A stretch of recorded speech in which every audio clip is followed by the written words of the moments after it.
Origem da vida. Para determinar a origem da vida, primeiramente precisamos determinar quais são as características gerais de um ser vivo, formado principalmente por nitrogênio, hidrogênio, oxigênio e carbono, nhoque. Constituído por pelo menos uma célula, apresenta metabolismo, responde a estímulos do meio, possui capacidade de se reproduzir, sofre modificações e evolui. Avanços na cosmologia, ciência que estuda corpos celestes e o espaço sideral, e da física, levaram à formulação no início do século XX da teoria do Big Bang, teoria da grande explosão, que explica a origem do universo. Segundo ela, matéria, tempo e espaço teria surgido há aproximadamente 14 bilhões de anos, a partir de um ponto energético comprimido que explodiu e continua em expansão. A diminuição da temperatura permitiu o surgimento de átomos, que após algumas centenas de milhões de anos se aglomeraram para formar concentrações de corpos celestes, as galáxias. Há cerca de 8 bilhões de anos surge a Via Láctea. O sistema solar surgiu há 5 bilhões de anos, pela aglomeração de gases como hidrogênio e hélio e poeira interestelar, contendo principalmente carbono e silicatos. A compactação gerada pela gravidade ocasionou reações de fusão nuclear em cadeia, passando a emitir luz, gerando a estrela amarela Sol. Planetas, satélites, cometas e outros corpos celestes foram surgindo de aglomerações de matéria que giravam em torno do Sol. Há 4,6 bilhões de anos, o planeta Terra surgiu. Esfera incandescente, constantemente bombardeada por asteroides, foi resfriando e solidificando na crosta e sendo envolvida por atmosfera. Como surgiu a vida na Terra? Primeiras teorias. Entre a metade do final do século XVII e o início do século XVIII, ocorreram intensos debates sobre como os seres vivos foram formados.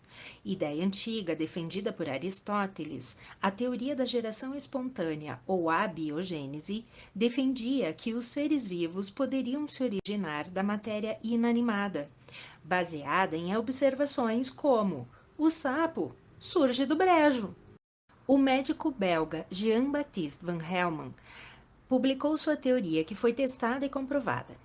Em uma caixa, ele colocou camisas sujas de suor e espigas de milho. Após algum tempo, foram encontrados ratos na caixa. Logo, ratos surgem espontaneamente a partir de camisas e espigas de milho. Muitos protocolos foram sugeridos. Carne em putrefação se transforma em seres vermiformes. Nem todo cientista concordava com essa afirmativa. O médico italiano Francesco Redi formulou a hipótese desses vermes serem estágios imaturos de moscas. Seguindo o método científico, Redi colocou pedaços de carne de mesmo tamanho em recipientes de vidro, vedando alguns deles com gaze muito fina. Após alguns dias, observou que sobre a carne nos recipientes abertos apareceram larvas, que eclodiram de ovos de moscas, depositados sobre a gaze. A ausência de ar em recipientes tampados seria um fator limitante. Esse resultado contribui para contestar a teoria da abiogênese e, juntamente com outros cientistas, afirma que seres vivos surgem de outros seres vivos, ideia que ficou conhecida como teoria da biogênese. Com a descoberta dos micro-organismos observados com o advento do microscópio, a geração espontânea voltou a ser defendida. O naturalista John Turberville Needham ferveu caldo de carne em recipientes de vidro a fim de destruir os micro-organismos presentes no líquido e no ar do frasco. Vedou o recipiente com rolha para que os micro-organismos do ar não pudessem entrar. Após alguns dias, micro-organismos apareceram no caldo nutritivo, sugerindo que são decorrentes de geração espontânea. No entanto, não levou em consideração que a cortiça é porosa. Já o naturalista italiano Lazzaro Spallanzani, simpatizante da teoria da biogênese, repetiu o experimento de Needham, fechando hermeticamente os frascos e fervendo o caldo nutritivo por mais tempo. Após alguns dias, não surgiram micro-organismos nos recipientes, sugerindo que o ar contendo micro-organismos havia entrado no experimento do colega.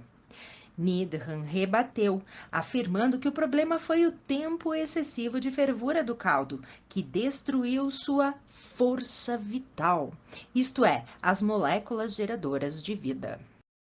Somente em 1862, o químico francês Louis Pasteur, que trabalhava em empresa de fermentação, realizou o experimento com balões de vidro e caldo nutritivo. Aqueceu e estirou o pescoço do balão, formando um tubo fino e curvo. Ao ferver o líquido, tornou-o estéril. Ao esfriar, houve condensação da água do tubo, o que ajudou a reter partículas e impediu a entrada de micro-organismos presentes no ar. Dias depois, o líquido permaneceu estéril. Resolveu então quebrar o pescoço de cisne do balão, retirando o filtro formado por gotículas de água, permitindo que micro-organismos presentes no ar entrassem em contato com o caldo de carne e proliferassem, corroborando com a teoria da biogênese. Pasteur introduziu mudanças nas práticas hospitalares, diminuindo a disseminação de doenças causadas por micro-organismos. Desenvolveu técnicas de vacinação de cães contra a raiva e elaborou o processo conhecido como pasteurização, onde alimentos são esterilizados pelo aquecimento em temperatura muito alta, seguido de resfriamento brusco, sem deteriorá-los. Assim, a teoria da biogênese passou a ser mais aceita. Todos os seres vivos são originados de outros seres vivos pré-existentes. Até a próxima!